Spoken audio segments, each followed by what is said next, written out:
யாரும் செத்து கிடக்குறாங்கய்யா. வாங்க போய் பார்க்கலாம். என்ன ஏதுன்னு தெரியலையே.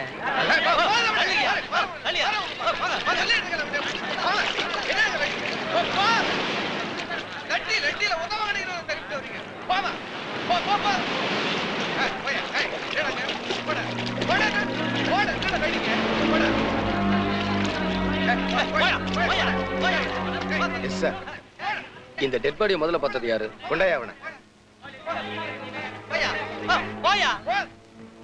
எப்பயா பார்த்த? காலையில கட்டுமரத்தை எடுத்துட்டு போது கால் தடிக்கு கீழே விழுந்துட்டாங்க. கீழே பார்த்தா பணம் சார். அப்படியே ஆடி போயிட்டேன் சார்.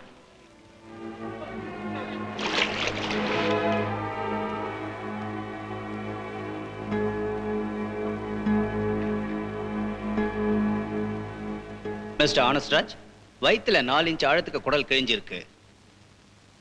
ஏதாவது கூர்மையான ஆயத்தால தான் தாக்கியிருக்கணும். அது கத்தியா கூட இருக்கலாம். பாடியில இருந்து பிளட் அதிகமா வெளியேறி இருக்கு. பட் மூச்சு திணறல தான் மரணம் சம்பவிச்சிருக்குன்னு நான் நினைக்கிறேன்.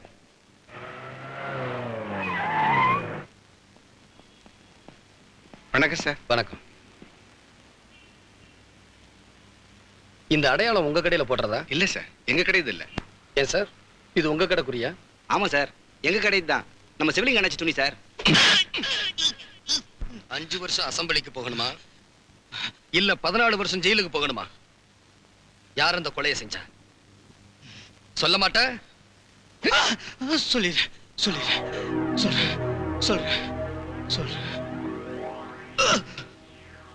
மாத்தி ஓட்டு போட்டு நான் நிக்க வச்ச ஆளை தோக்கடிச்சிட்டியட நாயே.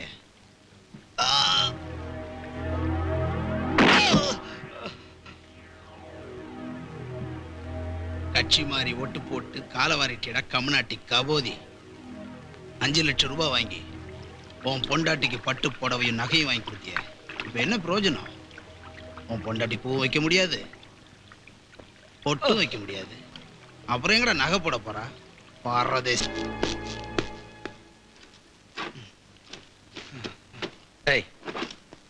இப்ப சொன்ன வாக்குமூலத்தை எல்லாம் இந்த பேப்பர்ல எழுது. கமான்.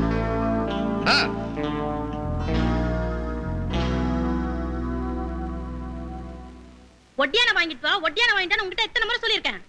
இல்லம்மா, ஒட்டியானத்துக்கு தான் பிளான் பண்ணோம். ஆனா உன் சைஸுக்கு கோலார் தங்க சுரங்கத்துல தங்கம் இல்லைன்னு சொல்லிட்டான். கோலார் இல்லைன்னா என்ன? பக்கத்துல நெய்வேலி இருக்குல்ல. நெய்வேலியில நிலக்கரிடி. எல்லாம் தெரியும், சும்மா இருங்க. ஏயா, ஒட்டியானம் தான் வாங்கிட்டு வரல, காசு மாலை வாங்கிட்டு வந்திருக்கலாம்ல. இத பாரு, 5 சவரன பிச்சை கத்திரமா வாங்கிட்டு வந்திருக்கேன். காசு கொடுத்து வாங்கினா காசு மாலை வாங்கிட்டு வந்திருப்பேன். நகைக்கடைக்காரரு ஐயாவுக்கு அன்பளிப்பா கொடுத்தா தானே? உன்ன மாதிரி ஆளுங்க பியாவா இருக்கிறதுனாலதான் தப்பே செய்யாத இவருக்கெல்லாம் வெளியில கெட்ட பேரு. அடாடாடாடா, உன்ன மாதிரி ஒரு பொண்டாட்டி எல்லாம் அமைச்சிருக்கு இருந்தா எவ்வளவு நல்லா இருக்கும். சரி சரி, இதெல்லாம் எடுத்து வை. போங்க, வர வர இந்த நகை மேல இருக்க ஆசையெல்லாம் போயிடுச்சு. என்ன செய்யலான்ற? தமிழ்நாடு பிளாட் போட்டு வித்துருவோமா? ஓஹோ, அட வச்சிடலான்னு சொல்றியா? ஹலோ, ஆர்ஆர் பேசுறேன்.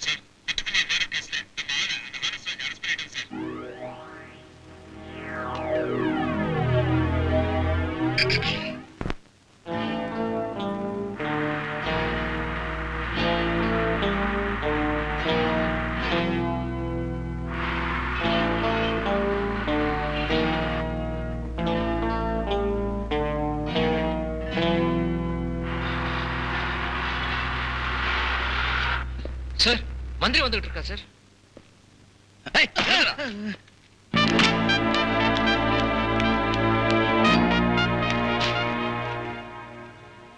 எழுதி வாங்கிட்டா என்ன அரெஸ்ட் பண்ணிடுவியா? ஒரு மந்திரியை அரெஸ்ட் பண்ற அளவுக்கு உனக்கு துணிச்சல் இருக்கா? துணிச்சல் இருக்கிறதுனாலதான் நான் காக்கி சட்டையை போட்டேன். காக்கி சட்டை போட்டா கவர்மெண்டே நீ நினைச்சிட்டியா? நாங்க ஐயா, நாங்க ஜனங்க எங்களுக்கு தான் ஓட்டு போட்டிருக்காங்க. அவங்க ஓட்டு போட்டதுக்காக நீங்க கொலை செய்வீங்களா? மந்திரி கொலை செஞ்சா தப்பு இல்லைன்னு சட்டத்துல இல்ல சார். எதிர்கட்சிக்காரங்களை நசுக்கிறதுக்கும் ஆளுங்கட்சிக்காரங்களை ஆதரிக்கிறதுக்கு இல்ல சார் போலீஸ் டிபார்ட்மெண்ட். அப்ப யார வேணாலும் அடிப்பீங்க, எழுதி வாங்கிக்குவீங்க, அரெஸ்ட் பண்ணுவீங்க. நீங்க நேர்மையா நடந்துக்கிறதுக்கு இது ஒண்ணு 1970 இல்லையா, 85. அதை ஞாபகத்துல வச்சுக்க. அடிச்சு வாங்கினா ஆண்டவன் கூட எழுதி கொடுப்பாயா நான் தான் இந்த கொலையை பண்ணேன்னு. இந்த பாரியா, உங்க டிபார்ட்மெண்ட்லயே ஒரு டிஎஸ்பி கிட்ட இல்ல ஒரு எஸ்பி கிட்ட, இவ்வளவு ஏன் ஒரு ஐஜி கிட்ட எழுதி வாங்கட்டா அவங்க தான் இந்த கொலையை பண்ணாங்கன்னு. அரெஸ்ட் பண்ணுவேன் அவங்கள? எழுதி கொடுத்தவன் அடிதாங்காம தான் எழுதி கொடுத்தேன்னு கோர்ட்ல ஏறி சொன்னா முடிஞ்சது தெரியுமில்ல உங்க கதை. யாருகிட்ட சட்டத்தை பத்தி பேசுற?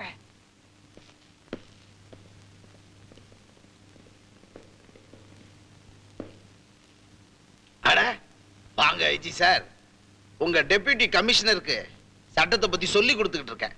Mister honest Raj, what happened? Sir, நேத்து பீச்சில் டெட் பாடி கிடந்ததே, அந்த கொலைகாரன் யாருன்னு கண்டுபிடிச்சிட்டேன். குற்றவாளியை அரெஸ்ட் பண்ணலாமா வேண்டாமா? தாராளமா அரெஸ்ட் பண்ணுங்க. அந்த கொலைகாரன் மந்திரியா இருந்தா? ஆனஸ்ட் ராஜ், எஸ் சார், அந்த கொலைகாரன் இவருதான். எவிடன்ஸ்?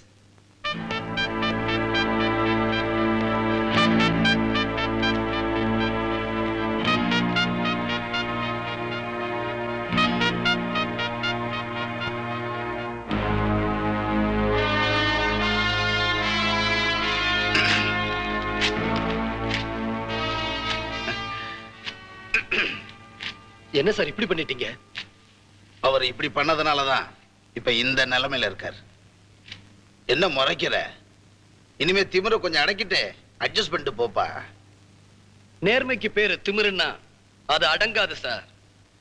See you.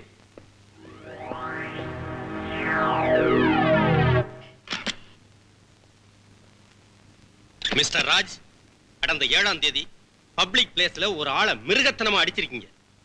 அவனை நிர்வாணமாக்கி அநாகரிகமா நடத்திருக்கீங்கன்னு மனித உரிமை கழகம் கம்ப்ளைண்ட் கொடுத்திருக்காங்க. அவன் பல பெண்களோட செயின் அறுத்தவன். தங்கமா இருந்தா தாலிய கூட விட மாட்டான். அவனை பிடிச்சதுக்கு அப்புறம் தான் பொது இடங்கள்ல பெண்கள் பயம் இல்லாம நடமாட முடியுது.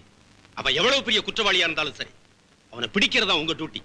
சார், ஒரு வீட்டை காப்பாத்துறதுக்காக ஒருத்தனை பலியிடலாம், ஒரு ஊரை காப்பாத்துறதுக்காக ஒரு குடும்பத்தை பலியிடலாம், ஒரு நாட்டை காப்பாத்துறதுக்காக ஒரு ஊரையே பலியிடலாம்னு கீதையில சொல்லியிருக்கு. நீங்க கீதையை கத்துக் கொடுக்க வந்த கிருஷ்ண பரமாத்மா இல்ல, சட்டப்படி நடக்க வேண்டிய போலீஸ் ஆபீசர். அப்படித்தான் நீங்க நடந்திருக்கணும். சாரி சார், கலவரத்தை தடுக்கிறதுக்காக கண்ணீர் புகை வீசி இருக்கும், வன்முறையை ஒடுக்கிறதுக்காக எத்தனையோ முறை துப்பாக்கி சூடு நடத்திருக்கும். அதுல வேடிக்கை பார்த்துக்கிட்டு இருந்த அப்பாவி ஜனங்க பாதிக்கப்பட்டிருக்காங்க, குண்டடிப்பட்டு செத்து இருக்காங்க. நம்ம நாட்டுல இது எத்தனையோ தடவை நடந்திருக்கு. சட்டம் ஒழுங்க காப்பாத்தினதுக்காக அந்த போலீஸ் அதிகாரிக்கு பரிசு கொடுத்து பாராட்டி இருக்காங்களே தவிர அவங்கள சீட்டை கழிச்சு வீட்டுக்கு அனுப்பல. அவங்கள அனுப்பல, பட் உங்களை அனுப்புறதா அரசாங்கம் முடிவு பண்ணிருக்கு. இந்தாங்க உங்க சஸ்பெண்ட் ஆர்டர்.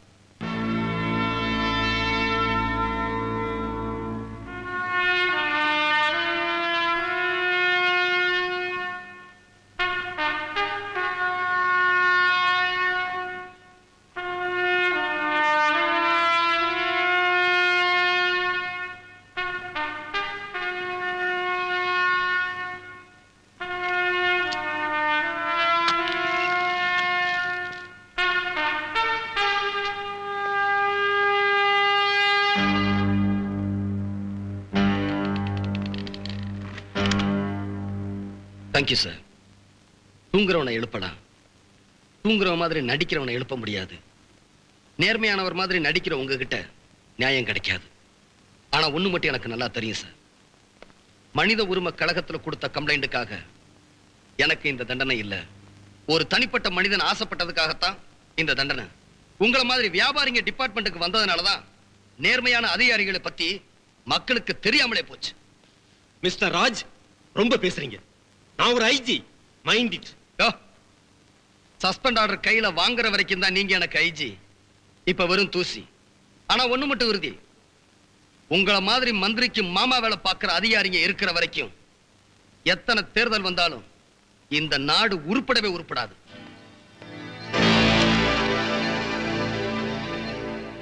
இன்ஸ்பெக்டர் சார், என் தங்கச்சியை பத்தி ஏதாவது தகவல் தெரிஞ்சா சார்?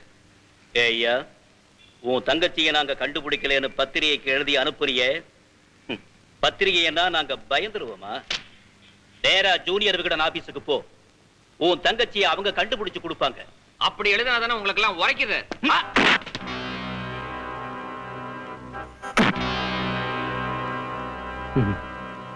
ஏன்பா நாட்டுல அவன் பொண்டாட்டி போனாலே கவலைப்பட மாட்டான், நீ தங்கச்சி போயிட்டான்னு கவலைப்படுற பத்தியா? அக்கா தங்கச்சியோட பிறந்ததுனால தாண்டா கவலைப்படுறேன். ஏன் தங்கச்சி பத்தி கேக்குறது நீ யாரா? நான் யாரா தம்பி? அவரு காக்கி சட்டை போட்ட போலீஸ், நான் பட்டு சட்டை போட்ட போலீஸ். என்ன போலீஸ் மாதிரி இந்த ஸ்டேஷன்ல அவருக்கு என்ன பவர் இருக்கோ அதே பவர் எனக்கு இருக்குமா? என்ன ஏட்டு? Yes sir. பாத்தியா, அதை விட அதிகங்கிறார். என்னங்கடா? நீ ஒண்ணு பண்ணு ராசா, பேசாம கொடுத்த கம்ப்ளைண்ட் வாபஸ் வாங்கிட்டு வீடு போய் சேர். தாய்ப்பால் குடிச்சு வளர்ந்தவனா எவனாவது புட்டி பால் குடிச்சு வளர்ந்துருப்பான், அவங்கிட்ட போய் விடலாம் விடு. சம்மந்தம் இல்லாத விஷயத்துல நீ தலையிடாத. எதையா சம்மந்தம் இல்லாத விஷயம்? நீ பாட்டுக்கு தங்கச்சி ஆட்டோ டிரைவர் கடத்திட்டு போயிட்டான்னு கம்ப்ளைண்ட் கொடுத்துட்ட. இவங்க என்னடா என்ன ஆட்டோ ஓட்டுறன்னு பூரா விட்டு கொடைய ஆரம்பிச்சிட்டாங்க. பெரிய தொல்லையா போச்சு அவங்களோட. நான் என்ன பண்றேன் தெரியுமா? ஏதோ உங்களுக்கு கொடுக்க வேண்டியதை கொடுத்துட்டு சாராயத்தை காய்ச்சி சௌக்கியமா இருந்துட்டு இருக்கேன். எப்போ ஒவ்வொரு காலத்துல ஆட்டோ ஓட்டினேன், அதுக்காக என்னை இப்போ போட்டு கொடைய ஆரம்பிச்சிட்டாங்க. இதுக்கெல்லாம் காரணம் யார் தெரியுமா? நீதான். இவங்க என்ன கொடையிறாங்க, நான் உன்னை கொடையிறேன். இன்ஸ்பெக்டர், ரவுடி பசங்க எல்லாம் வச்சு மிரட்டுறீங்களா? உங்களை எல்லாம் பார்க்க வேண்டிய இடத்துல. தர்மா, அவ சம்சாரம் வெளியில வெயிட் பண்றா. உனக்காக வருத்தப்படுறேன்டா கண்ணா. உன் தங்கச்சியை தேடி நீ அலைஞ்சிட்டு இருந்த, இனி உன்னை தேடி உன் பொண்டாட்டி அலைய போறான்.